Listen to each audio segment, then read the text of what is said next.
ya.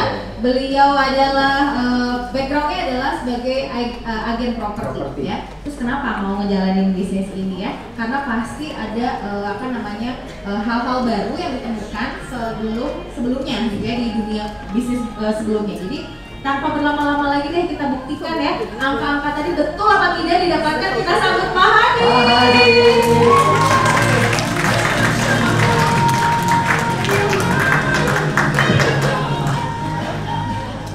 Baik, selamat sore teman-teman semuanya. Sore. Perkenalkan, nama saya Hadi. Saya ini berasal dari Medan, kampungnya teman-teman gitu. Nah, saya memang dari keluarga yang cukup miskin lah ya dibilang, karena untuk kuliah aja saya nggak mampu dulu Pak Ernest gitu.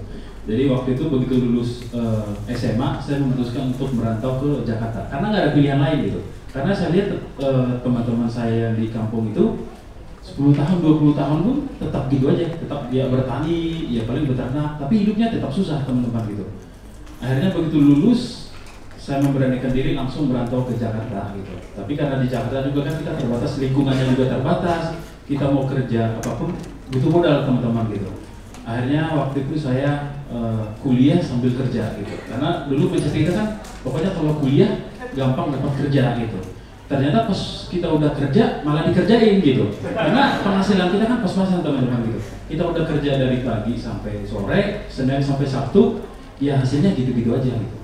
Ya pas untuk makan cukup gitu, tapi untuk hidup lebih dari seperti orang nggak bisa gitu. Apalagi saya ingat lagi impian saya datang ke Jakarta itu kan pengen merubah hidup, pengen ingin sukses gitu. Terus saya pikir, wah kalau saya karyawan terus mungkin 30 tahun ke depan pun akan gitu-gitu aja gitu. Tapi apa yang terjadi teman-teman, karena kita di waktu saya pribadi waktu karyawan kan kita di zona nyaman gitu. Kita nggak berani untuk ngambil keputusan selain bekerja gitu. Akhirnya yaudah nyaman aja gitu teman-teman gitu. Sampai waktu pas pandemi datang, nah di situ saya baru jadi kalau bilang orang pandemi membawa masalah, penyakit itu iya gitu. Tapi untuk saya pribadi saya ada sedikit bersyukurnya Pak Ernest gitu. Karena justru di situ saya kayak disadarkan gitu bahwa lo nggak bisa hanya kerja aja. Gitu.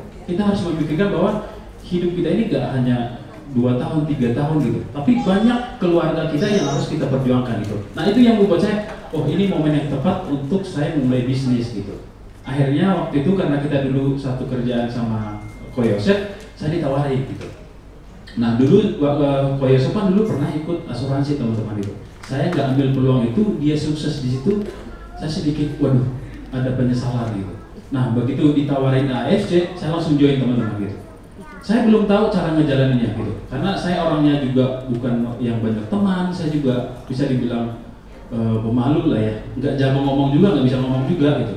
Tapi begitu ditawarin, saya ambil peluangnya gitu, bahwa saya harus ikut gitu. Jadi di pikiran saya itu dulu, kalau Ko Yosef bisa 100 juta, masa sih saya nggak bisa 20% atau 30%-nya? Itu aja teman-teman gitu. Nah makanya begitu waktu itu join AFC, saya benar-benar ikutin dia aja gitu. Bahkan kadang-kadang, ayo kesini Hadi gitu. Karena saya nggak ada bawa prospekan gitu, tapi saya benar-benar pengen tahu gimana sih cara kerja orang ini gitu. Ternyata beda teman-teman gitu. Jadi kalau kita karyawan itu kan kita hanya memikirkan, wah saya harus rajin nih gitu, saya harus nurut sama bos gitu. Ya dikit-dikit harus ngambil hati sama bos kita gitu. Ternyata begitu kita masuk ke bisnis jaringan itu sesuatu yang berbeda teman-teman gitu. Kita harus mengelola orang, selain mengelola diri kita, kita juga harus bangun tim kita gitu. Nah itu yang saya sangat bersyukur join di AFC, saya banyak belajar teman-teman. Makanya ke teman-teman saya juga yang selama ini masih karyawan juga saya bilang bahwa bisnis ini adalah bisnis yang layak kita perjuangkan gitu. Karena ini bisnis mulia teman-teman gitu. Coba kita bayangin ya, kita jualan produk, kita bantu orang untuk hidup lebih sehat loh gitu. Nah begitu mereka hidup lebih sehat, kita juga terbantu secara finansial gitu. Makanya ini saya bilang ini bisnis yang sangat bagus. Jadi kalau teman-teman di sini yang hari ini mungkin baru pertama kali datang, justru kita bersyukur gitu. Karena kita udah berada di tempat yang benar. Orang yang sukses di sini bukan cuma 1-2 orang gitu, tapi udah ribuan teman-teman gitu.